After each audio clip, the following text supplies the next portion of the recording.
I gave people all the stuff they really needed. Social Security checks, utility bills, TV guide. I want a TV guidance counselor. TV guidance counselor.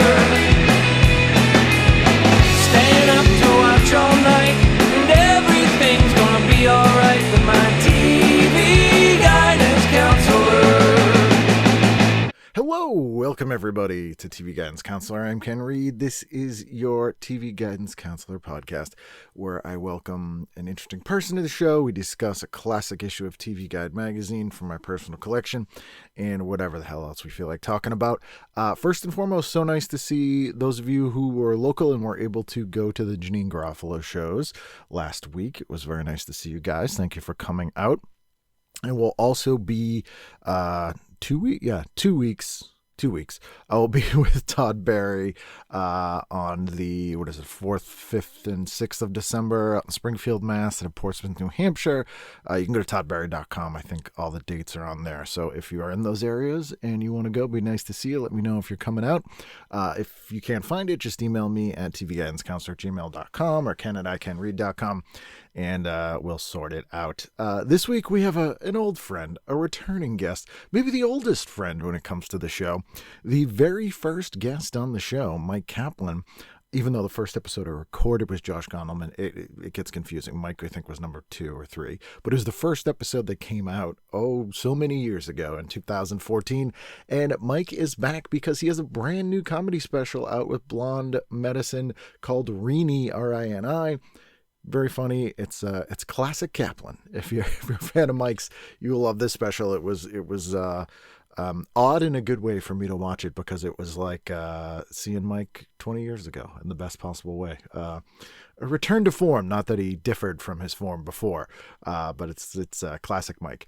So it was awesome to catch up with Mike. I haven't talked to Mike in a bit, and I had a really good time, so I think you'll have a good time listening to this episode. So please sit back, relax, and enjoy this week's episode of a third time on the show, my guest, Mike Kaplan. TV is my friend, and it has been always there for me in time of need. Returning for the third time on the show, although the first time via satellite, Mike Kaplan, how are you? Hey, so happy to be back. And of course, I remember being, I believe, the first guest, the number one guest chronologically and in your heart. And then the second time that I, of course, definitely remember doing as well. Yeah, the second time, I forget what you were promoting. You wanted to come back on, and we did a Christmas episode, and it was about being a Jew at Christmas and what you would watch. Nice. Well, this one's about being any kind of person any time of year. So check it out, listeners. Here we go. Nice. That is sold. People are like, whatever you're going to sell me, I bought it. After that, I'm into it. That's what it is. Yes. So you were here last time. You sat here in the studio, which is now just a mess of televisions that no one sits in anymore aside from me. Well, I love it. It's a wonderful backdrop. It's very you, and I'm happy to be here. Thank you. Are you in New York right now, or are you in? I am in my home in New York City. Yes. Are you still in Brooklyn? No, we 2 years ago moved into Manhattan. Now live mere blocks from various New York famous places as Madison Square Garden. And Penn Station. It's easy for you to get to work. Yeah, if Taylor Swift falls ill, I'm easily a Fallout replacement. Is Brooklyn to Manhattan like considered a moving on up? Is that like a lateral? I would say that, like, you know, in the caricatured way that, you know, we think about things. Yeah, yes, it's weird because I feel like Brooklyn is so large. And there are many parts of it that are, you know, there's some people move. Sometimes it's like moving from Manhattan to Brooklyn might be like moving to the burbs, right, you know, right. Being like, let's get away from all this action and have some grass nearby, maybe. Right. But yeah, for a younger, hungry, be like, oh man, I can own. Like, I think probably the most expensive places in New York are in Manhattan. I'm not living in those places. Money's not everything, Mike. No, but when you're talking about moving on up, that That's surely true. must be related to money in It some is way. related. You're correct. Yes. Because I always wonder, is there like a hierarchy of the boroughs? like everyone agrees on. I do say this sometimes on stage because I forget the context in which it comes up, but I will say I have a joke about the 5 boroughs. There's of course Manhattan, Brooklyn, Queens, the Bronx, and Staten Island in that order. I was wondering if we could probably make up some lore about the boroughs, like, that Scooby-Doo characters are based on them, or there's somehow each one equates to one of the 5 senses.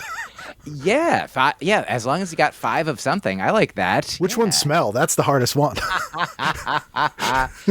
Which one's touch? Maybe Manhattan is touch. I get or see. Yeah, this is. I don't know if we have time to. This is a whole new podcast. We could do this every week. Yeah, absolutely.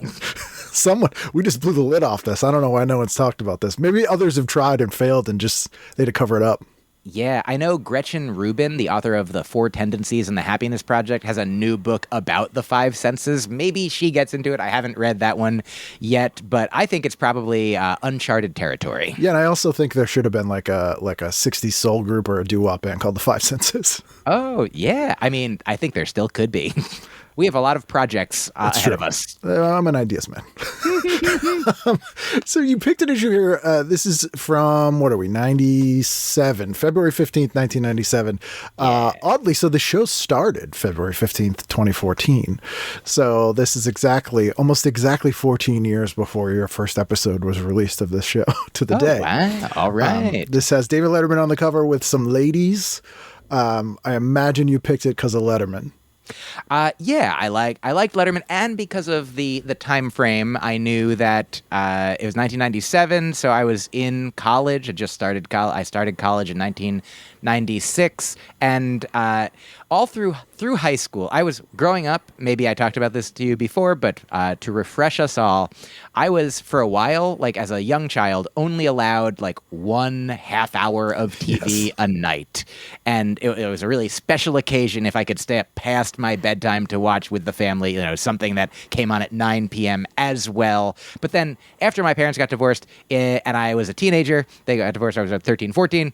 And then it was, I was living with my mom and, I was able to be more of my own individual, had a TV in my room, and then started watching TV kind of like 6 p.m. to midnight every night for most of my high school career, then college. So yeah, this was like the 90s, the mid to late 90s were like my rumspringa, You're doing session work, shift work there. Rumspringa. Exactly. I'm sure I've told you the punk rock Rumspringa story before, right? It sounds familiar, but I'd love to hear it again. When I'd be in bands we play in Pennsylvania, like this legitimately, we were at a show once and the guy who booked the show goes, "Oh, shit." And I'm like, "What?" And he goes, "Fucking Amish are here." And I thought he was kidding. And he's like, "No, they come around their Rumspringer and they're fucking assholes." Because they just like starting fights and they're like hammered and just like being complete messes. It's fun that the guy who's booking the punk venue is upset that the Amish are causing trouble. They were causing trouble. That reminds me, I wonder if I told you this when you told me that the first time, if you did. One of the first times I went to San Francisco, I was like in maybe the Haight-Ashbury part of town. I went to a bookstore and there were like signs up on the bookstore, some normal signs, and then some signs that said like, "Do not climb the shelves." And I was like, "Why is that sign here?" And they were like, there's like some anarchists who like, frequent this neighborhood. And I was like, "But isn't their whole thing that they don't follow rules?" And they're like, they told me they understand that if a rule is posted and they don't follow it, there will be potential consequences, such as the cops being called. So we put up the sign and then they go to another store and fuck shit up where there is no sign. So the sign is it's like anarchist repellent. Yes, the trial and error involved in them having to come up with that solution must be, there's a whole movie right there. Yes. Have you ever seen footage of the stunts that Harlan Ellison used to do in the bookstores in Haight? No. So he used to do a thing. This was like his whole life. It was up till like he died.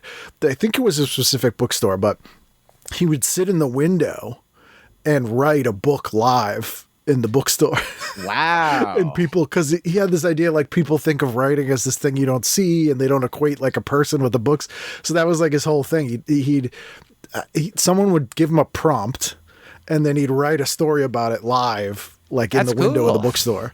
And there's footage of him doing it. It's probably the same bookstore. Yes. So Letterman here. So what was the first late night set you got? Was it Conan? It was The Tonight Show with Conan. Nice. The short-lived Conan Tonight Show. But Letterman was probably the first one that I submitted to because, at the time, Booker of Letterman, Eddie Brill. Yes. He had come to Boston, to the Boston Comedy Festival, did like a panel discussion that perhaps you were at as well, where... Indeed I was. I mean, he shared, he's like, I'm a comedian, and so I understand there's a lot of like, mystifying aspects to how do you, get something in the industry. And he's like, here's my address. Anyone can send me a VHS tape. I will do my best to watch the tapes, and I try because I'm a comedian. I know you want to hear back. I do my best to get back to every comedian. So, 2 years into comedy, like 2004, I send him a tape of a 5 or 7 minute set. And like a few months later, he called me and he told me that some of my jokes, he's like, some of these jokes are great. And just keep at it because all you need to do is like develop more stage presence and poise. And, it's just things that take time. And I was like, how dare you, Yeah, but of course, he was, of course, 100% correct. And then 7 years later, I kept sending them those things. And then eventually I got The Tonight Show in 2009 and I did The Tonight Show.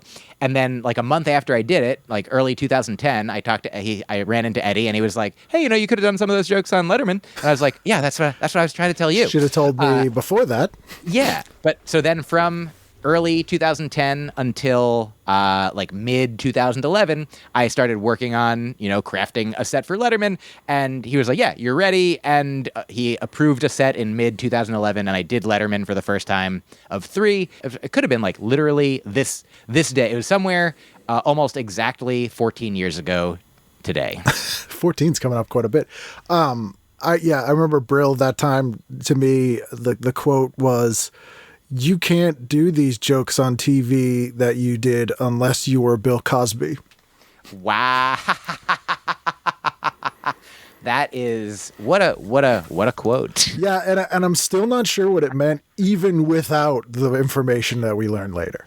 Oh yeah, I don't think he had that information. I don't think that was what it had to do with. I mean, like you're a natural storyteller is what I take from it. See, I mean, it was the time when I was doing that bit where I'd come out and say my name is Bill Cosby, and then I would do bits do you about think that growing might up have been- poor in Pennsylvania. Yeah, it might have been it, but who knows? And I would sit on a stool and eat pudding pops. Yeah, it was mostly dentist material. A lot of picture pages. Yeah. Like Fat Albert voices. So I gave up on that dream. But when you did Letterman, I imagine this was like, the last 4 years of Letterman was probably in the... Yeah, I think he probably left in like 2015, and I did it like 3 times between 2011 and 2014, thereabouts. So he was at his most cantankerous probably at that era. A little phoning it in. But I don't know if that was your experience. I mean, personally, I'm very grateful that I had the opportunities. I don't remember... I remember like some of the other guests. I know one time like Don Cheadle was another guest on the show, and there was a band called The Head and the Heart, and I really enjoyed their music, and I love Don Cheadle. And I remember Tom Brokaw was the guest. I remember that, yeah. Was the lead guest on one. And in fact, that it's funny because I was on an airplane seated next to Tom Brokaw like a few years later, and I didn't actually even recognize him. He was wearing a hat, I think, trying not to be recognized. But somebody like walking past us was like, Mr. Brokaw, I love your book. And I was like, Mr. Brokaw? That probably is Tom There's only Brokaw. one. He's the only Mr. Brokaw, or it's his father. I'm sorry, that's my father's name. Yes. But also one of my best friends from summer camp, I've known for now 30 plus years. His father used to work with Tom Brokaw like closely at like NBC News or something like that, like was, out in the field, was his producer, his main producer. And so when I said, Mr. Brokaw, and he was like, I don't think that he was irritated, but he was like, he seemed like he was in the place of a famous person who is used to people who he doesn't know. Yeah, he's just undone his pants. He's on the plane.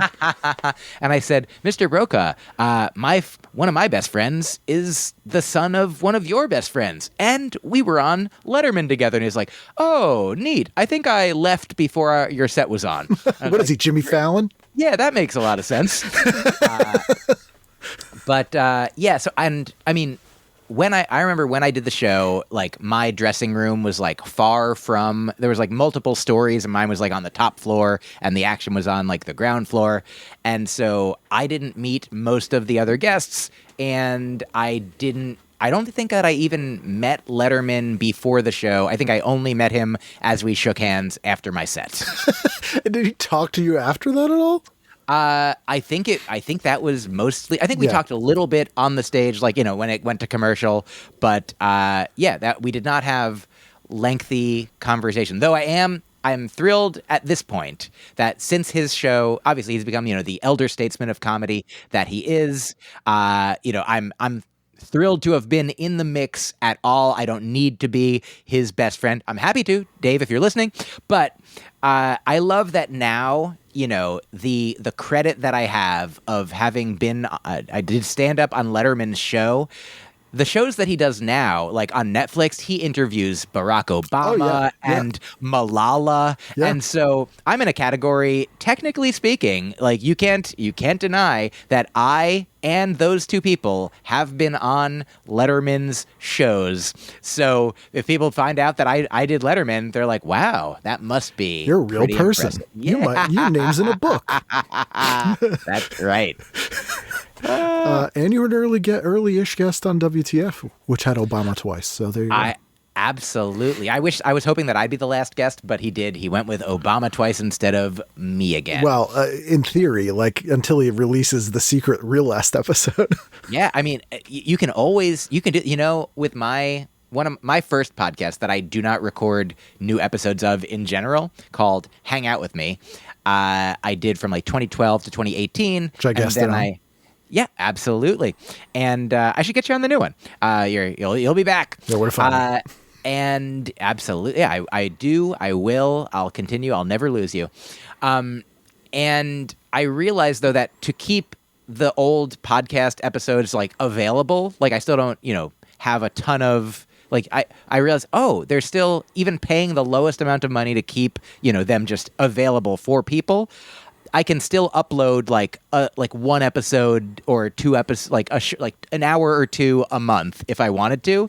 And so like I think maybe some years after I stopped recording them entirely, I was like, I just like put some more out because people are still finding it, and like the internet is weird, and so I mean maybe I'll get Obama on there as well. Who can say what the future holds? In some regard, everything's contemporary now.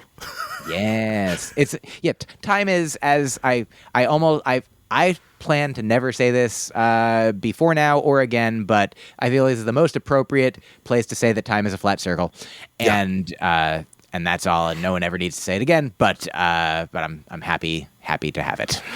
So all right, so you met him 3 times. Was it was the same experience basically all 3 times? That's my memory, is that those have flattened into the circle as well. Yeah, I do not have.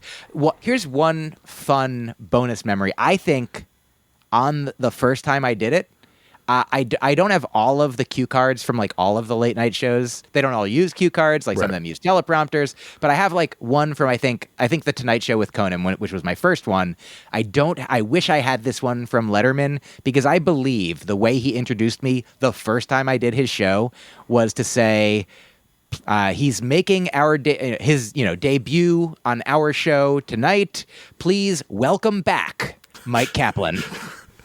Yeah, that sounds like a guy phoning it in. it's like a fun, like, like one of those coins that like it has two double heads or double tails or something. Yeah. Yeah. Well, maybe that's still floating out there. I'm sure he kept it. He probably has it up on his wall in his. I imagine Letterman lives in a cavern of some sort. Yeah, that makes sense. I have another good friend who has a relative who worked as a producer on the show. And so I've at my friend's birthday party this year, this relative was there and we chatted, and Letterman does podcast once in a while and is makes a YouTube video or he's just like, yeah, let's, he's still out there just doing whatever he wants to do. And I'm happy for him and he deserves it. That's the career you want. Yes. So he's on the cover here. This is 97. This is sort of 5 years into his CBS show. He's really, I would say this is like phase 3 of his career of 5. Mm-hmm. So he's really differentiated himself in the mid 90s from Leno even further, when Leno was leaning into the stupid dancing Judge Ito's and just the worst on the Tonight Show. Letterman went further in the other direction and really leaned into just being cranky. Oh yeah. I have a new joke that reminds me of an old Letterman, the bit from when he did the Academy Awards hosting. I learned recently, maybe you know this. You're the kind of guy who knows things like this. Do you know on Alanis Morissette's first album, at least, I don't know if there were multiple bass players, but at least one of a bassist on that album of Alanis Morissette's music, his name is Lance Morrison. So since I learned that, I've just been on stage saying Alanis Morissette, Lance Morrison, and it really evoked for me Oprah. Yes.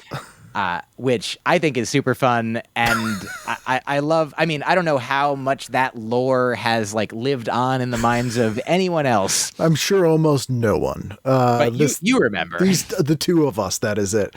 And I always think more too of Norm Macdonald's Letterman, which was so well observed and brutal, doing similar things like that. Yeah. And when you say Alanis Morissette's first album, you're not talking about Jagged Little Pill, are you? That is a good question. Because she put out a couple of records before that. I guess I didn't know that, and I am. Of course, maybe he's on that album as well. So if that bit hasn't been working on stage, I think I just figured it out. Do you know also what, why that bit? The bit's been going pretty well. But I think this is going to kick it into a much higher gear now that I have that information. And also, I have been conflating for some audiences. I've been saying here's the way that this part of the joke has to go now, but I've been doing it slightly wrong up until now, and I appreciate you didn't even try to correct me on this, but I did it for myself. With your help. So I think it's this bassist plays at least on the song, maybe the most famous song of that record, which, do you know what that's called? You ought to know. And there you go. I forgot that that's only the name of the song and not the record. I hadn't been thinking about the name of the record, Jagged Little Pill. I'd only been thinking about You Ought to Know. And so, but now I ought to know, and now I do know. So thank you, Ken. Yes, heal thyself. And side note, when I did years ago when I did Laugh Boston with Dave Coulier, the club hated him for no reason. It was not Dave Coulier's fault, and they were being dicks to him. And so the second show they played, Do You Ought to Know, when he was coming on stage. Oh, wow. And he was like, what the fuck? And I'm like, you just made Dave Coulier swear. Wow, man. Yeah. I never thought I would have to tell him to cut it out. Yeah, but he did. Anyway, so there we are. There's Letterman on the cover. This is such a snapshot of 1997, which is a year that kind of nobody has nostalgia for in a weird way. I feel like people can't name a lot of stuff from 97.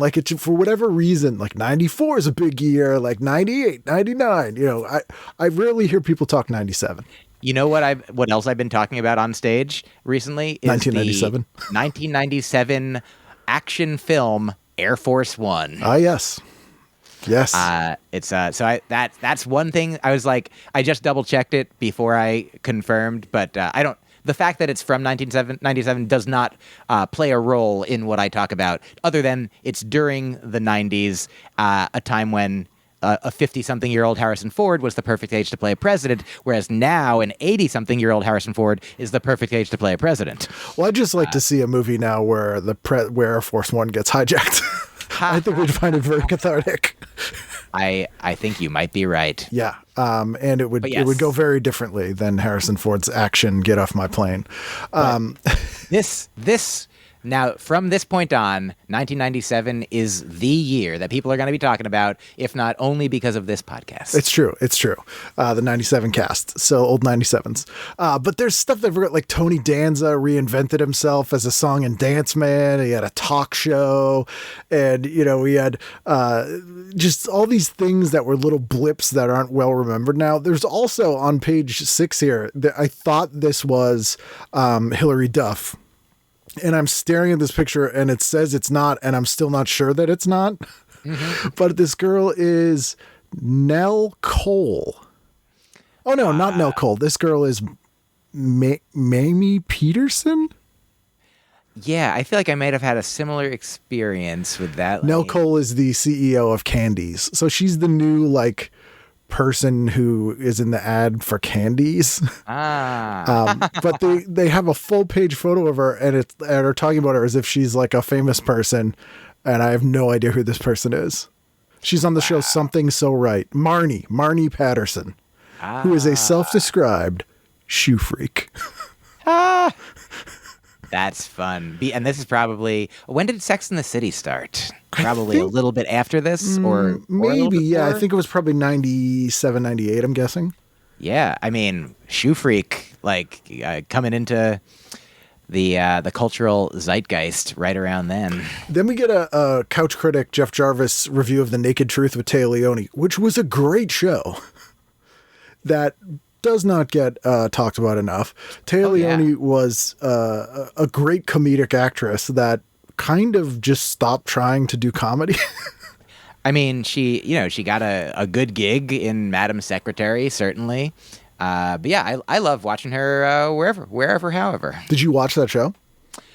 So the answer is yes, and here's my deal with that show is it came on, I think, after The Good Wife, which I think is one of the best shows. It's one of my favorite shows. I love the show The Good Wife. I think it's high quality writing, acting. It makes me feel good. I think it's super smart and funny. Oh, you're talking about Madam Secretary, not The Naked Truth.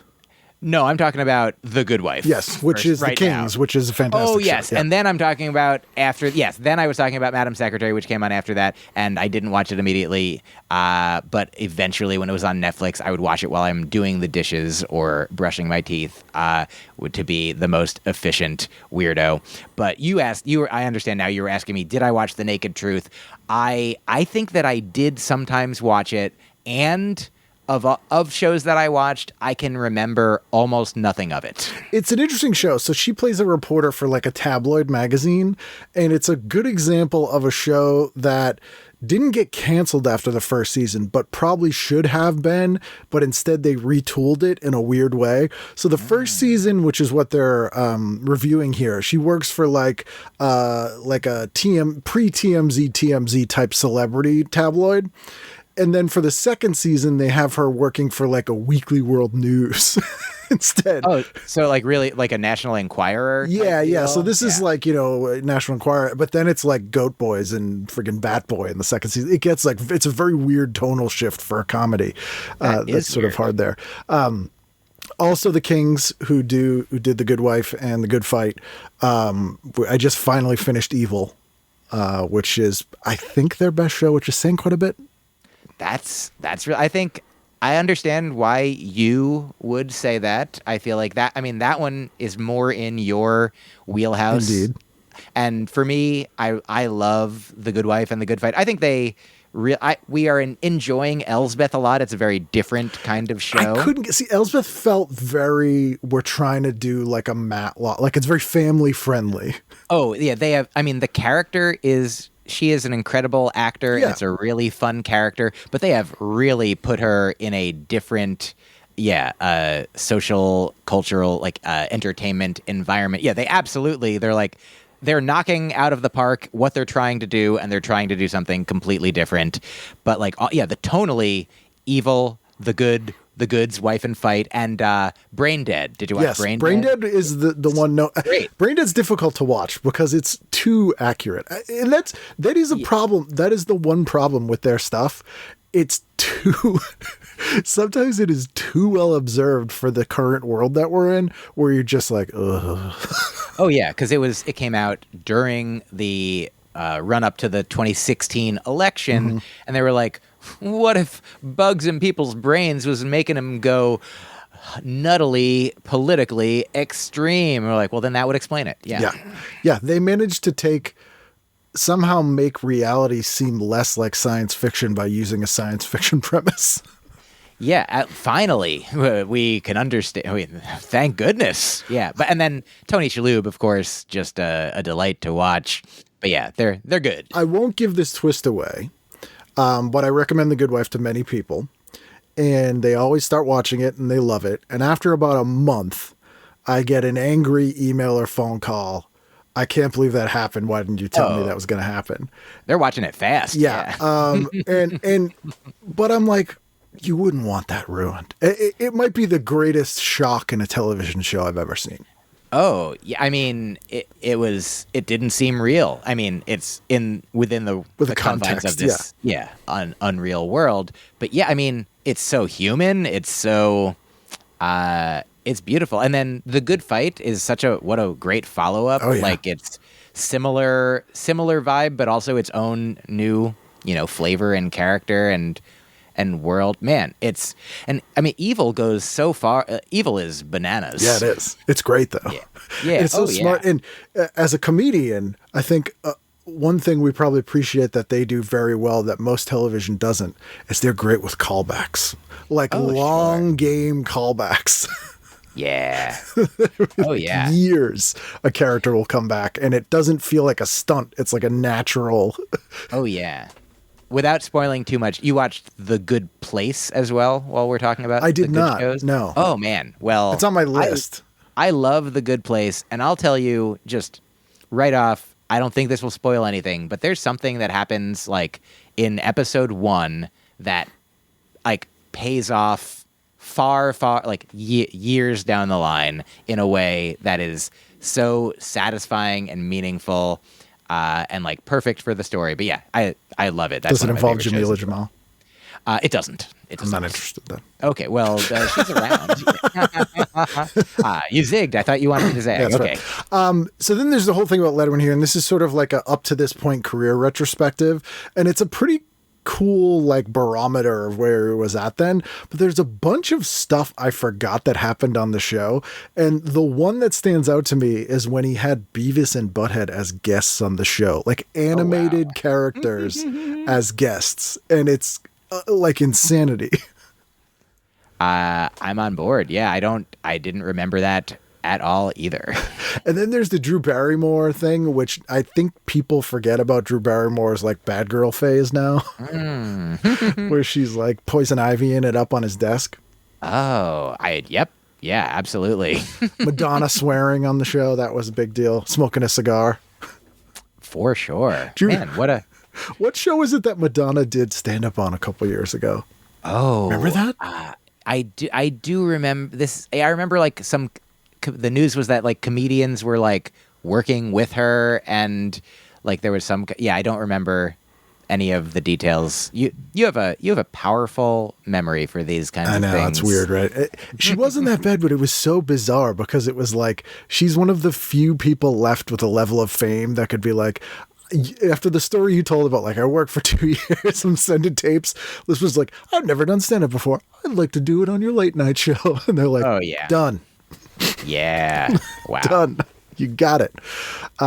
Yeah. So there's a thing on this week too called Asteroid, and it's a made-for-TV movie that they're making like a big event.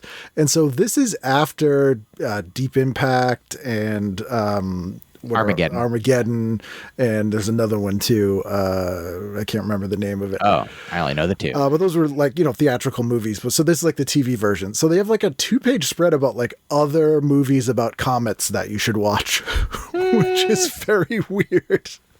Agreed. Yeah, and they do have Night of the Comet, which is an excellent movie, and they should watch it.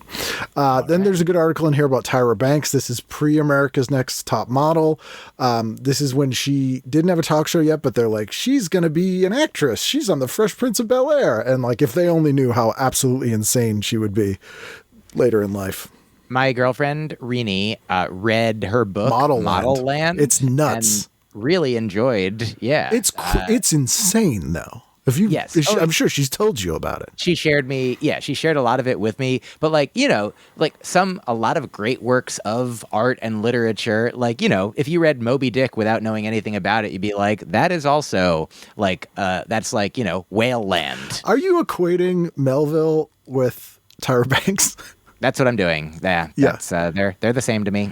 But she that Model Land's a whole other thing, but she's obsessed with like the weirdest stuff, and there's like weird horny stuff that she's into in it, and like bizarre self-indulgent. It is weird. It is weird, and I don't think she's ever going to finish that trilogy. Maybe not, but Moby Dick's also weird. That's all I'm saying. Yeah, I don't think that trilogy's going to get finished either. No. Moby Richard and Then there's a thing in here, the Monkees. This was amazing. In 1997, the Monkees did a reunion movie. So this is almost like you can do an episode of a podcast, years later. They did a reunion movie that was a finale to the 1966 Monkees show. All right. So 30 years later, almost to the day, they did this 1-hour episode of the Monkees as a one-off that Mike Nesmith wrote. And the premise is, since the show went off the air, they've still all been trapped in that beach house, just being forced to live there for 30 years. That's fun. It's really funny and weird. And no one, it's like so little seen and talked about, but it's so funny and without being too sort of navel gazing, it's just like legitimately funny and weird. And I still can't believe he got it on the air. Wow. Well, I'm glad that you're talking about all the things that no one is talking about, the unsung heroes. It's kind of what I do for the two people that are like, oh, he's talking about this again. But let's dive in here. So Saturday night, yes. I assume you're not watching John Wayne and Reap the Wild Wind. So what are you going with? At that time, I was watching The Pretender, for sure. I remember you telling me many times how I should watch The Pretender. Oh, yeah. I've grown since then. I wouldn't tell you that you should watch it. I'm telling you that I did watch it. And I probably did also watch Profiler after. But if it were today, I might try Dr. Quinn. Or I saw that Comics Come Home was on at that time as well. Also, The Rock, the movie The Rock was on. And I love that movie. So that it would have been something of that nature. I love the ad for The Pretender in here. It's not a great looking ad. It's that mid-90s phenomenon that a lot of movie posters had post-Scream, where it's just sort of like high contrast, shadowy, straight on neck up pictures of a bunch of actors, which tells you nothing. But it goes, for the first time, he's not pretending. He's in love. You're like, whoa, I got to watch this one. Wait a second. The Pretender is not pretending? That's good TV. We flip. I think that's called a script flip in the business. Profiler that night, special double episode. Oh, boy. This is an episode of Profiler they're calling Profiler Shadow of Angels. Okay. And it says, raised to be perfect children. They grew up to be perfect killers. Oh, boy. And it was a backdoor pilot for these like children assassin show. Okay. Man, people, what are you doing? They're like, I think we can really get the Profiler audience to watch this show starring James Coburn and a bunch of murderous teens. And, totally great with it. This is Jack. Oh, just when the agents find Jack's lair but not Jack. They've sent to Kentucky, where a horse farm owner has been crushed to death with 10,000 silver dollars. The coins are used in a similarly ingenious and gruesome manner to kill a senator. Both victims, it turns out, have ties to a shadowy tycoon played by James Coburn. A. Martinez joins the regular cast as Nick Coop Cooper. Wow. All right. So these assassins are going to kill someone with 10,000 silver dollars. That doesn't seem economically wise.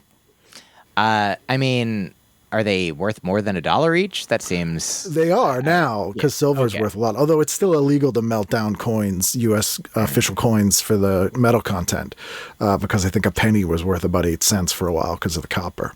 Yeah, you wouldn't... That's... People, what are you doing? Made 7 cents. What's happening? Yeah, here's my 2 cents. Melt that cent. I just made 6 cents. There's an ad for a Voyager collector's plate. You were not a big Voyager guy, were you? Yeah, I am a person who has seen very little Star Trek compared to how much Star Trek you'd expect me to. I was going to say, seen. compared to what people assume you've watched for Star Trek. Yeah, I really, at some point, I will hopefully watch all of the good Star Trek. I want to become more conversant in it, you know? If the Kings did a show called The Good Star Trek, I'd be all on board. Yeah. Oh, that'd be fun. I'd like to see them do a full sci-fi show like that. Yeah, but I don't want collector plates for Star Trek Voyager.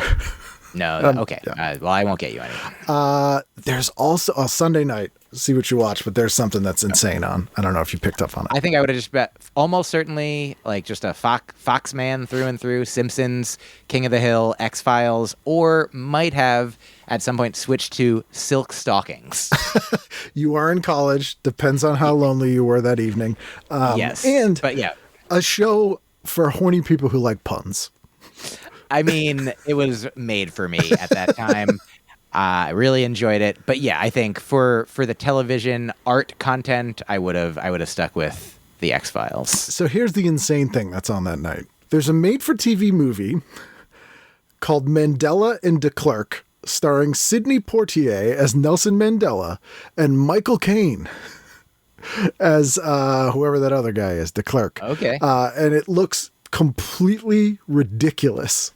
You have Michael Caine in like a weird bald cap with like the Ben Franklin hair, and it looks like a joke. Well, I'm going to switch my answer, and I'm watching that. Sure. Also, I think that so-called Mandela effect is complete garbage, because I don't know a single person who was like, I thought he died in jail. And I'm like, I've never heard that before. You've named an effect after it. That's you just being stupid, so you don't feel bad about it. You want to? Here's a joke that I tell sometimes. Ends up being where I explain the Mandela effect is when you believe that the Berenstain Bears died in prison, Which they did, but they deserved it. And Nelson Mandela played a genie in a movie. Yes. Called Shazam. Here's the thing about that. Paul Michael Glaser, who we've had on the show from Starsky and Hutch, he directed the movie Shazam with Shaq as the genie. Kazam. Kazam, that's right. Yes. And when I had him on the show, he told me the story of how that movie came about, which I'm going to retell right now because I think you'll enjoy this. Paul Michael Glaser his family all died of AIDS in a horrific way. Not funny at all. His son. I don't enjoy that. Yeah, not but good. There's more. But his son was like the last one, and his son was kind of on his last legs, and he was taking his son to the playoff games, basketball games. So like kind of VIP, we're going to go the whole thing. So he meets Shaq at that game because they were, having to meet all the players. And so Paul Michael Glaser, who is also director, did The Running Man and a few other things. He gets a call that Monday, and they're like, look, Shaq loves you. He really liked meeting you. He wants to work with you. What do you got for a movie for Shaq? And so he's like, I don't have a movie. Like, I'm going through all this stuff. So he's like, I don't know, make him a fucking genie, and hangs up on him. So he goes like a week later, he gets a call, and they're like, Shaq loves the genie thing. He's in, it's greenlit. And he's like, what? And they're like, yep, we have a button. So he had to like rush and find someone to write a script about God. Shaq as a genie because they got a green light. That's That's like Madonna doing stand up on a late night show. Yeah. It's like Shaq wants to be a genie. He's gonna. But he didn't think of it on his own either. That's the funny Yes. part. Yeah. He's like, sure, I'll be a genie. What? Yeah, No. I like that. You know what? Wow. That's a good idea. That's really funny. The Simpsons that night is the greatest episode of The Simpsons of all time. Monorail? Special guest appearance by John Waters. Oh, which episode is that? That's where John Waters is like playing himself, and Bart becomes friends with him, and Homer thinks that Bart's going to be gay. It's so good. Nice. I will have to rewatch. Oh, it's fantastic. But, I'm watching Mandela and DeKirk. Yes, of course. There's also a terrible ad for, I guess it's a ABC News thing with Barbara Walters about the history of Annie on Broadway. And who they'll pick. And it says, tomorrow, tonight on Turning Point. Okay. 97, that could have been a Smashing Pumpkins reference as well. I see what they're doing. Yeah, there's a lot going on. So there we go. How about Monday? Monday, at the time, I was a Melrose Place man. Which you also have tried to tell me to watch. You've rewatched it many times. I'm done. I think I'm done watching it. Maybe one more nostalgia one, somewhere down the line if I watch all the other good stuff. But yeah, you don't have to watch it. It's definitely. I've learned now more what I think. I learned what to recommend to people, and it's less.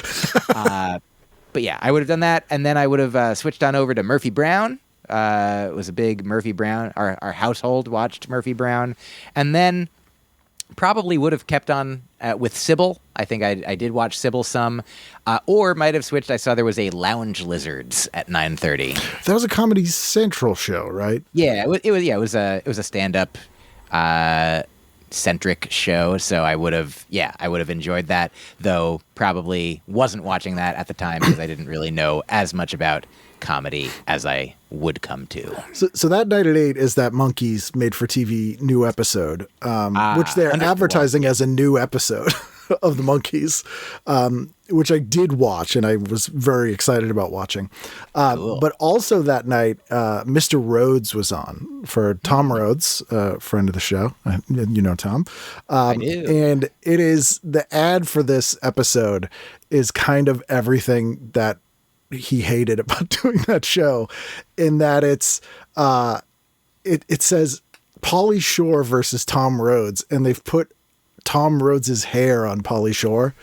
Oh no. And it's if anyone put anything of mine on Pauly Shore, I'd be offended. But just the fixation on his haircut instead of doing the show that he wanted to do was just like an outrage. Wow. Yeah. Well, I would have tried watching that as well, but I didn't know. I didn't know then. I was also a bit intrigued by Savannah, I will say, speaking of late night soaps. I love Jamie Luner from Just the 10 of Us, and this was like a steamy Southern Gothic late night soap, which I found very boring, but I did attempt to watch it. The 11th Annual American Comedy Awards were on Monday night. Oh, sure. I'd like that as well. Kelsey Grammer, Elaine DeGeneres, Bill Maher, Rosie O'Donnell, Drew Carey, Julia Louis-Dreyfus, Albert Brooks, Goldie Hawn, Helen Hunt, David Letterman, and more. Do they even still do the Comedy Awards? Haven't heard about them recently. Yeah, I feel like I didn't hear about them when they were doing them. Because it's such a vague. I don't think there's another award show that's just like for a genre. Yeah, I mean, there's the Grammys is for music, and comedy is like music. Right, but there's also a Grammy for comedy.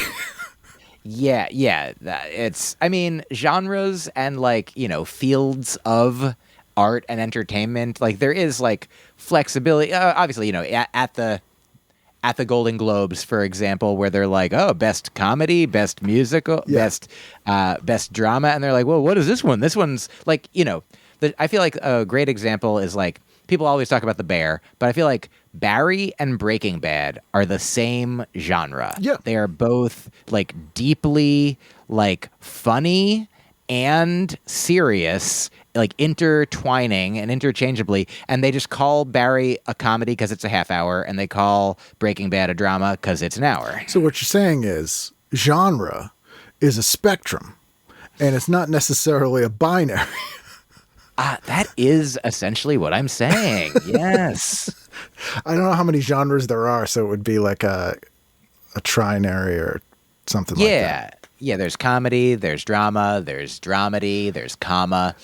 Although, and I'm sure I've said this to you before, but one of my favorite things is that comedy is the only genre that when you fail, it doesn't become another genre.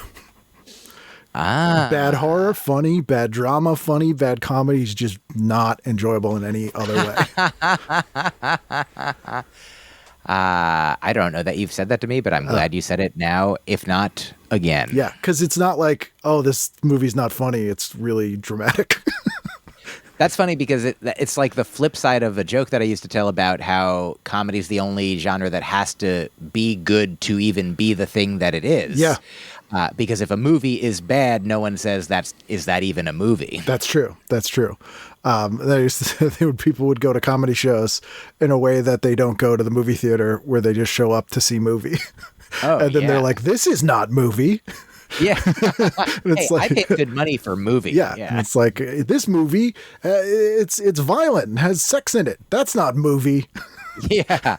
Movie is Christian. Yeah. And it's like, I don't know if you understand what movie is. Yeah. So then Tuesday night, what are you doing?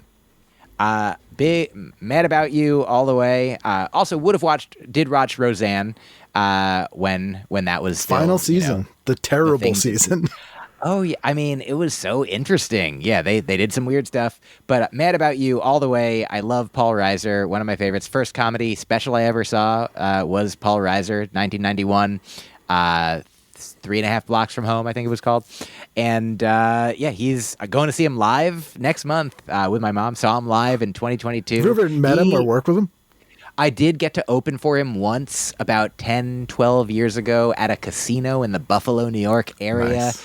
And he still never lost it. I mean, he stopped doing stand-up for a while and then started doing it again. Yeah. And he is a fantastic comedian. He is incredibly under the radar as just like a solid, consistent stand-up comic, like who has range that I don't think he gets credit for. Oh yeah, I mean he's a good actor as well, but always has been. Yeah. I think that's what it is. Like when he was started doing stand-up, he's in Diner and Aliens and stuff. Like as he's concurrently also doing stand-up really well, and then never kind of went fully one or the other. He would kind of flip back and forth. And you know, I think people, maybe he's getting a little bit more appreciated now with like Stranger Things or something. But yeah, his stand-up is just like always solid. Oh yeah, I mean his acting. Yeah, he's in Stranger Things. He's in The Boys. He's in the movie Whiplash. Like he's in good things, and yeah, his stand-up is like, I love that first special. I hadn't seen it since 1991, really, until like the pandemic, when I was like, I wonder if that's on YouTube, and it is, and it holds up. It's funny and good. And his book Couplehood, I've like listened to the audio version many times, which is basically a stand-up it album. Is, yeah. And I give it as gifts, like whenever we find that book in like thrift stores or Goodwills or what have you, you know. But yeah, so Mad About You, absolutely. Then I'd probably switch to Drew Carey. And then probably like Frasier. In the past, I would have watched Home Improvement, but I wouldn't today very much. Maybe I would try I Love Lucy. That wasn't a big part of my childhood viewing or adulthood viewing. And then I might throw Spin City in the mix. I like nice sitcom nights. I mean, I still contend that Spin City, Mad About You, and News Radio are like the three most underrated shows of the 90s. They hold up incredibly well. I will argue I will die on the hill that they hold up better than Seinfeld does, because they're character and verbal and not sort of plot shock based. Yeah, that makes sense. They feel a little bit more timeless, and so people should rediscover those shows. Weirdly, so Letterman is on like 16 Things this week. He's also on Spin City that night, along with Patrick Ewing and Rosie O'Donnell, because they're famous people who live in New York at the moment. Yeah, definitely check. Yeah, that show was was really fun. Yeah, a great show, very funny. Bill Lawrence, I believe, worked on it. That makes sense. That was what he did right before Scrubs. Ah. Dick Tracy's also on that night, which, God, that's a terrible movie. Yeah, I wonder what I would think if I watched it now. Because as a kid, I was like, a movie. That, like, as a kid, I experienced Yeah. movie like the way, I love movie. As long as it's movie, I'm there. Yeah, Yeah. I rewatched it in 1990, in 2020, because it was the 30th anniversary. And like, usually, especially in the summer, I like to watch movies from 20 and 30 years ago that summer. All right. So I rewatched Dick Tracy, and man, it's bad. It looks kind of cool, but tonally is all over the map. There's a scene where he's like literally spanking Madonna. And it's like in a children's movie. It just, yeah, it's, although my favorite thing about that movie, do you remember the controversy about the toy? I don't. So there was a villain in the movie called the Blank, who was someone with a Yes. blank face, right? Yes. And this actually was the same thing that happened with Batman Mask of the Phantasm.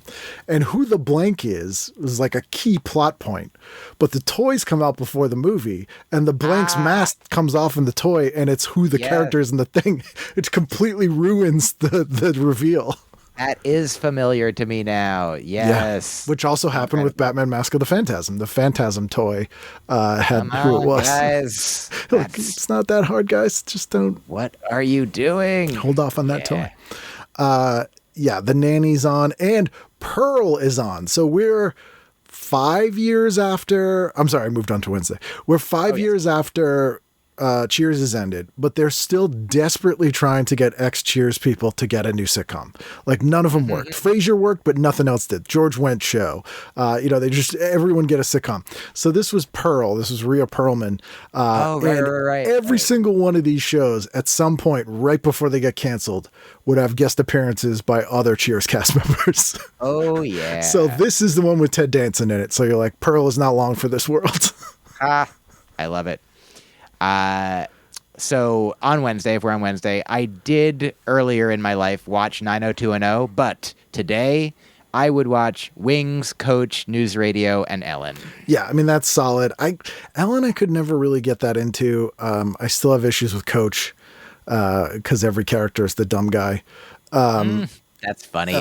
Coach is one that was like, my parents watched it and I wasn't as much super into it, so I don't. But I love Craig T. Nelson now. Do you ever see his stand-up? I have not. Ooh, Okay, that's worth checking out.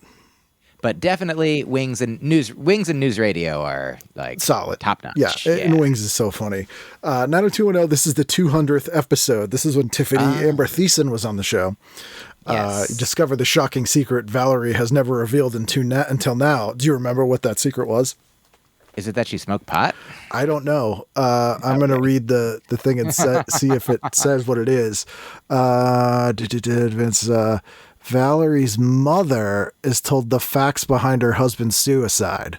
Oh, okay. That's bigger. And her mother's played by Michelle Phillips, apparently. Alrighty. So that I wouldn't say that's her secret. But she's the character, so it's more hers than it was Brandon's. She is my favorite Saved by the Bell former cast member to follow on social media. I don't know if you follow her on Instagram, but she just does like cooking videos, and they're always entertaining.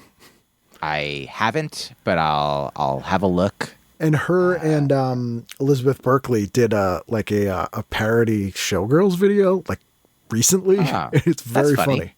That's weird. Yeah, it's very funny and weird. Yeah, so what you're doing that, and then you weren't a Party of Five guy. Oh, I did watch Party of Five, but I prefer News Radio these days. But yeah, I watched Party of Five. I enjoyed it. News Radio, an excellent show, despite having two of the worst human beings ever in the cast. Yeah, even I feel like that gives it more credibility. Yeah, that's true. That's how good their writers were. It was almost like they were like handicapping themselves. Like, we got this. It's not a problem. Yes. WB at this time had one of the worst campaigns where they were really pushing the WW. Dubba Dubba, okay. The Dubba Dubba B, and I'm like, no one likes Dubba Dubba. It's like someone who gives himself a nickname. You're like, it's not happening. Yeah. It's not working. Dubba Dubba. Don't That's do funny. Dubba Dubba. Yeah, there's a world premiere movie on Wednesday night starring Stacy Keach, Peter Coyote, and Nicolette Sheridan called Murder in My Mind. Oh, that's really weird. And here's what's weird. A medical experiment takes Callie, which was my sister's name, which I never see characters named ever, which is super weird, on a journey through another woman's mind. Now she's losing her identity and risking her life. That is weird. So I don't think anyone really loved Murder on My Mind that night, but they're really pushing it as, you know, this is going to be good. It's Murder on My Mind. Thursday, what do we got going? So Thursday, I certainly watched Friends and The Single Guy. You tried to get me to watch Friends. Yeah, I mean, You've I revisited that many times. Yes, that Rini, my lovely partner, had never seen. You know, maybe she's seen an episode, but I think either during or right before the pandemic, she had never seen Seinfeld. We did all of Friends, we did all of Seinfeld, we did all of Curb, we did all of Breaking Bad and Better Call Saul. We did 6 Feet Under. We got some good stuff. You know, did The Good Wife and The Good Fight. But yeah, I wouldn't tell everyone to watch Friends today, but I enjoyed it. The Single Guy. Did she enjoy it? She enjoyed watching Friends as well. You know, it's kind of like what are people, what was popular and why? But there are reasons to enjoy. There's some funny jokes on there that still hold up to this day. My favorite joke from the show entirely is Chandler is reading the paper and Joey says, "Can I see the comics section?" And Chandler says, "This is the New York Times." And Joey says, "Oh, may I see the comics section?" I think that's just a solid joke. Have you ever watched Bob and Ray stuff? I have not. It's Joe, Bob and Ray are. I've heard of him. Letterman connection. Chris Elliott's dad was Bob Elliott. Him and his comedy partner, Ray Goulding, they're both Boston guys. They started as radio dude in the 50s, and some of the funniest stuff I've ever seen in my life. It's still amazingly hilarious. Actually, speaking of Letterman, go watch all the Bob and Ray appearances on Letterman's show, and they're so funny. In the Tonight Shows too. But there's a little documentary about Bob and Ray from like the mid 70s. And there's this hilarious thing where they're so dry, and Bob Elliott has the newspaper out and he's like, "What's 7 across?" And Ray's like, "What are you talking about? There is no 7 across. I don't know what you're talking about." And then Bob Elliott goes, "I just realized there's not even a word puzzle in front of me." And it's just like the funniest thing. It's just like this weird throwaway. It's like asking someone that when there's no word puzzle in front of you. It's just perfect. I love it. Friends has become like the Brady Bunch for Zoomers. Yeah, I think that's right. They watch it over and over again, and it's quirky and from 30 years ago. Yeah. And then, after that, today I think I would probably try Diagnosis Murder. Okay. But back in the day, I'd certainly watch Seinfeld and then would probably do The Naked Truth. This episode of Diagnosis Murder is a special country music themed episode. Oh, perfect. With guest starring shots by and cameos by Barbara Mandrell, Billy Ray Cyrus, Eddie Rabbitt, Billy Dean, and Linda Davis. Okay. Really appealing to the country music heads in there. I wouldn't associate Dick Van Dyke with country music. Well, they want everyone to watch. It's true. Everybody's like, "Oh, Billy Ray Cyrus is on. Let's pull that up right now. Let's watch it." Also, Police Academy 6, City Under Siege is on. Oh, okay. I don't think I've ever seen a Police Academy movie. Really? Yeah. The first one's very funny. I will visit/revisit. I think I wasn't allowed to I wasn't allowed to watch like some movies because of violence, or if my mom thought that there might be violence in them. So she was like police brutality. Yeah, I think that could have been, but also I guess it might not be that at all. Maybe I was allowed to. Maybe it was a PG movie, and I missed it. Doing stand-up, I've worked with 4 cast members of the Police Academy films. Wow. If I may, it's certainly got to be Bobcat Goldthwait. Yep. You got the Michael Winslow, certainly. And Steve Guttenberg? Nope, not. Although I would love to, but not Guttenberg. I don't know if I can name other ones. I forget who else is in it. Who else you got? David Cross. Oh. I'm not David Cross. I'm sorry. David Spade. Oh, okay. David Spade plays a skateboarding punk in one of the movies. Oh, wow. All right. And this will shock you. two comedians make their on-screen debut in Police Academy 5, Mission Miami Beach. One of them I work with often, as have you, Mr. Todd Barry. The other one is Carrot Top. That's really because they shot it in Miami. That's great. Yeah, I love it. So that's my Police Academy. Okay, well then I'd give that a shot as well. Yeah, David Spade. Let's see. We're Friday night, final night of the week. What are you doing? I was watching Sliders and Millennium. That's a good move. Yeah, I think today, here's a reason I might try JAG is for this reason. My mom likes there's movies that there's TV shows that my mom likes that I like. Like we both like The Good Wife, but she was more into Madam Secretary, for example, than I was initially. I was like, oh yeah, that makes sense. But like my mom enjoys like some police procedurals, you know, like or legal procedurals. Like Bull was a big show that she watched, and so like when I'm on a plane, sometimes like, oh, there's a Bull episode, like I'll watch it. I'll feel close to my mom. I feel like JAG is like that as well. Like I never really watched it, but I'm like, oh, I'd probably get it and like get what they were going. Like I understand why do like the CSIs and the NCISs and everything, like they do well because they provide a particular experience. They're comforting. That formula, people know what to expect, and they Jag has come up on this show many times. I've never met anyone that's seen it, and so once again, I will threaten to start a Jag rewatch podcast called Jag-Offs. That I think I might every week. I think I might actually do. The more it comes up, that's really funny. Because no one's seen it, but everyone knows what it is, and one person knew what it stood for. That was surprising. Oh, it's of course Jagged Attorney General, Little Pill, which is not his first show. Alanis's, It's Sliders is a show that people loved. I loved it. It was sort of under the radar, and that it did well enough to just be on for like 8 years, but never like there's not Slider conventions. People don't cosplay as Sliders characters. Like there's not a huge Sliders fan community that I'm aware of. No, I think like the quality fluctuated. Oh, it's bad as well. Because it moved to Sci-Fi Channel at one point. They replaced Jerry O'Connell with his brother, and I don't think anyone noticed. It was pretty weird, but do you remember briefly there was a show called VR5? I do, with Laurie Singer.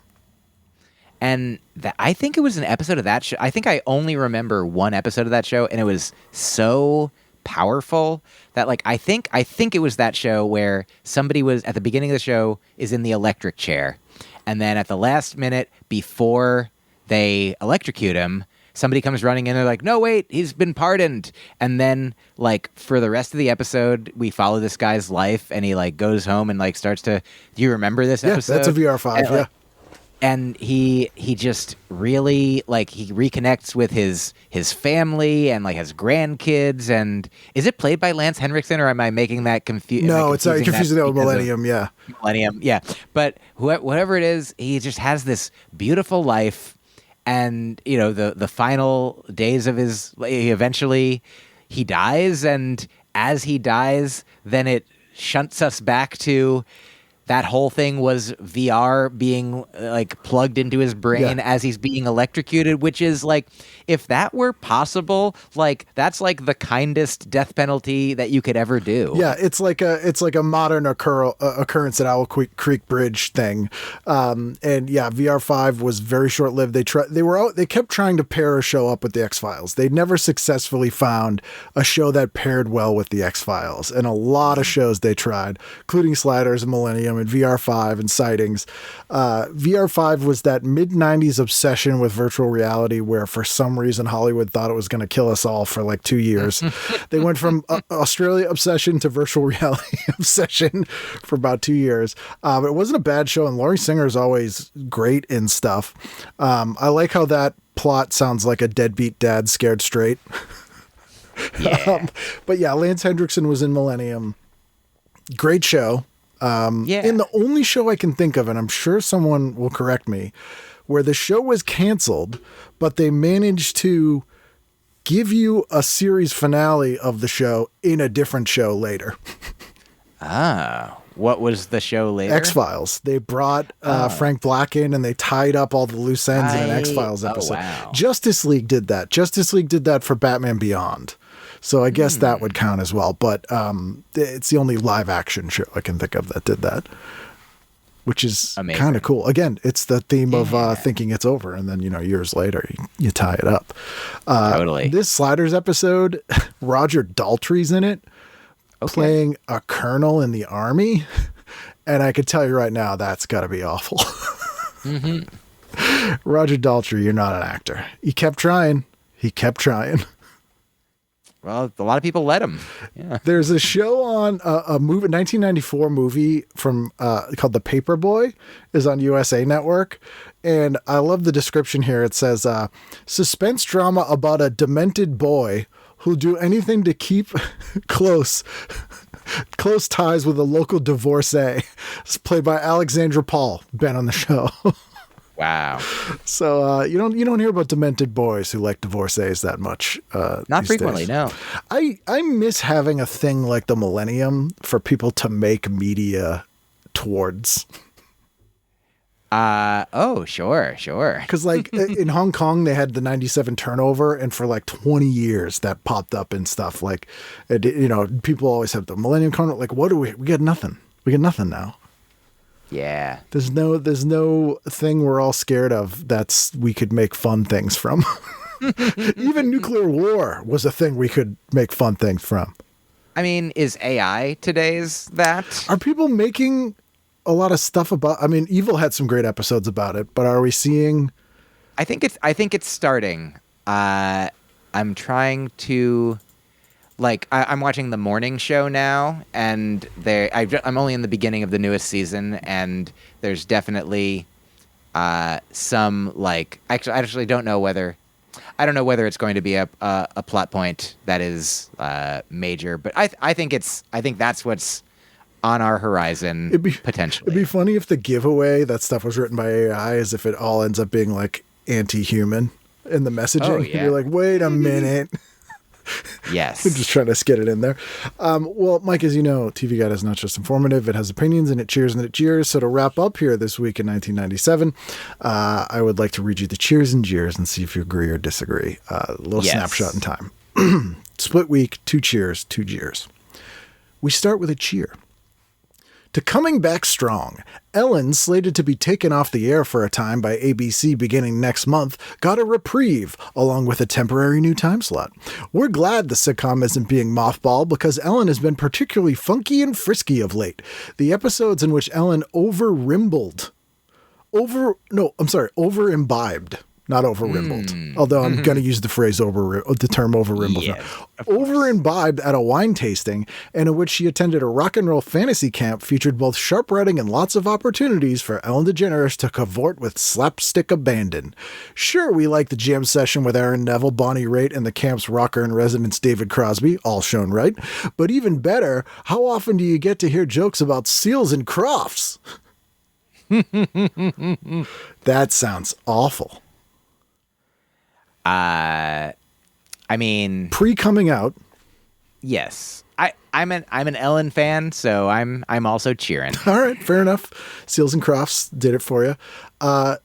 This one has a mention of someone that we've been talking about inadvertently all night. Jeers to plot abuse. The 1996-97 TV season has a long way to go, and already we've seen more hostage situations than an FBI crisis negotiator instructor at Quantico. An informal tally of the primetime series that have recently employed this storyline includes NBC's Homicide: Life on the Street in a 2-parter, ABC's Roseanne, CBS's Chicago Hope, Inc., and Maloney on 2 separate occasions, no less. Now, even ER gets into the felonious act with Nurse Hathaway, Juliana Margulies, held at gunpoint during a botched convenience store robbery last week. Enough is enough. All right, all you network writers, throw down your scripts and come out of your bungalows with your hands up. All right. That's a weird complaint, right? So what are they jeering exactly? That all these shows had like hostage episodes. I don't agree with this jeer. Yeah, like Night Court had like 3 hostage episodes. Yeah, I mean, maybe it's just that now there's so many shows, and of course there's going to be a lot of shows that have, similar plots. And I mean, I'm against taking hostages in real life, but on a show, I am totally fine with it. Yeah, but you could give 5 different good shows the same prompt and get 5 very different, very good things. Yeah. So I'm not going to cheer all of the hostage shows, but I'm not going to jeer it. That's true. So cheers to the act of taking hostages, but cheers Yes, to cheers. doing fiction about it. Yes. Cheers to definitely jeers, and jeers to jeering shows about Too negative. hostages. Yeah. Playing a person that took the cast of Night Court hostage in an episode of Night Court, Don Cheadle. Cheers. Your Cheers to Don fellow Cheadle. guest on Letterman. Yes. Cheers to getting back on track. We were recently delighted to see a completely normal workaday episode of ABC's Roseanne.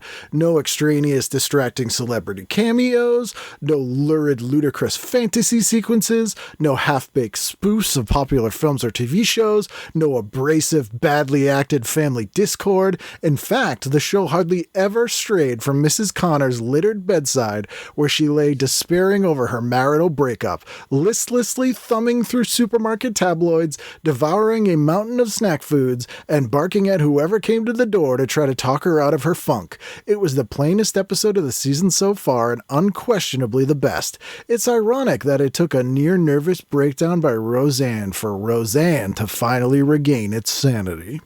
So they just wanted to see Roseanne miserable. I guess so. That no one wanted to see the season where she broke up with John Goodman. No, John Goodman's the best. Yeah, and he's appropriately named. Yes, he is a good man, and his name is John. And so I cheer John Goodman. I don't know how that fits with... That's fair. That's fair. Jeers to monkey business. Remember that celebrated commercial for HBO that showed chimps in the wild delivering well-known dialogue from movies like Rocky and Network?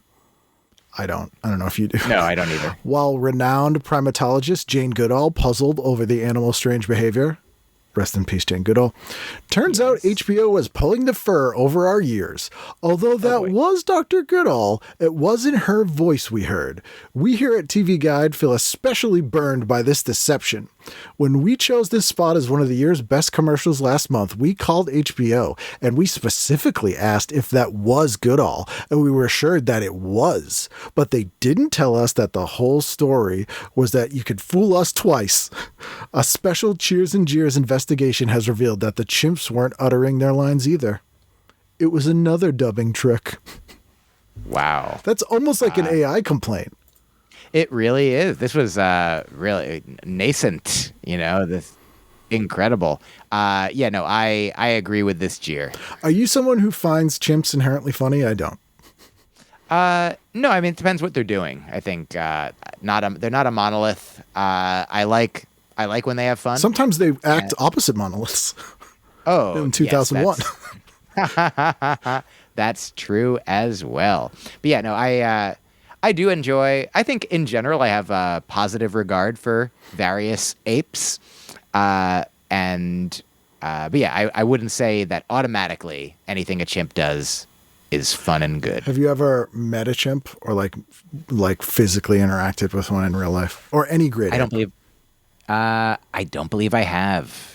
I met a cute dog yesterday, but that is very They're different far from away. chimps. Yeah. When you were studying linguistics, did they go over the Coco thing? I feel like everyone in school had to learn about Coco for whatever their major was. Little bit. It's came up a little bit. And also my girlfriend has recently been taking ASL classes for the past year. So she's been learning American Sign Language. And so Coco has come up in our co-conversations as well. Have you ever seen the footage of her meeting Mr. Rogers?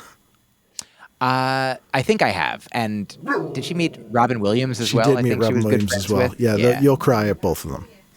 Yeah. Yeah.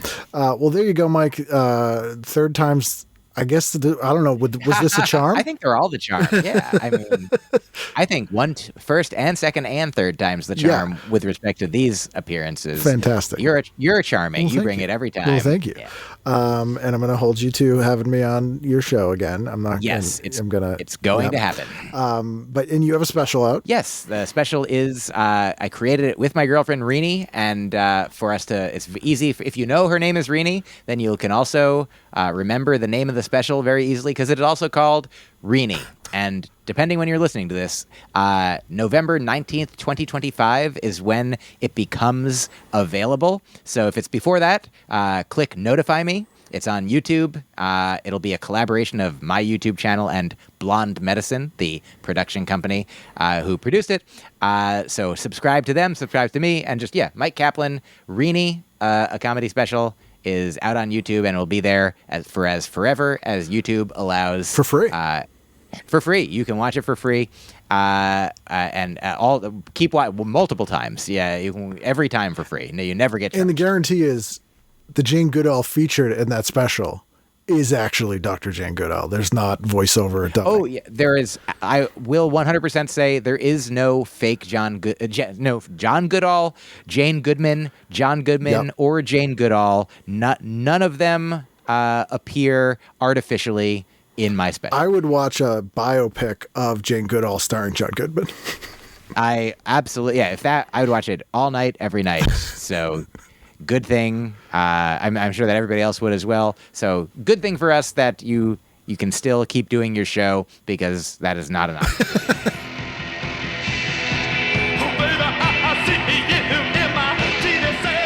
Digga, that's Mike. Third time's the charm. Check out Rini, R-I-N-I, his comedy special. It is very funny. Is next week? Thanksgiving in America. So, or maybe bank it and you can watch it on your phone when you don't want to talk to your family while you're eating food, or whatever you want to do. I don't know. And also let me know if you're watching any Thanksgiving episodes or specials. That's a tough one. But yes, watch Rini. Mike's the best. Email me. Go to the tvguidancecounselor.com or the patreon.com/TV Guidance Counselor, which, again, I cannot thank you guys all enough for lending your hard-earned money to help me do this show. If you had a $5 patron pledge, I guess you'd call it, you could have followed along with this PDF this week with Mike and I, but you don't have to. I think the show's enjoyable even if you don't. And next week, if you want to sign up, we have a 50s issue, so there's a little teaser for you, and 2 guests. So I'll be here. I hope you will then for that brand new edition of TV Guidance Counselor. Who let that dog in? Woof, woof, woof.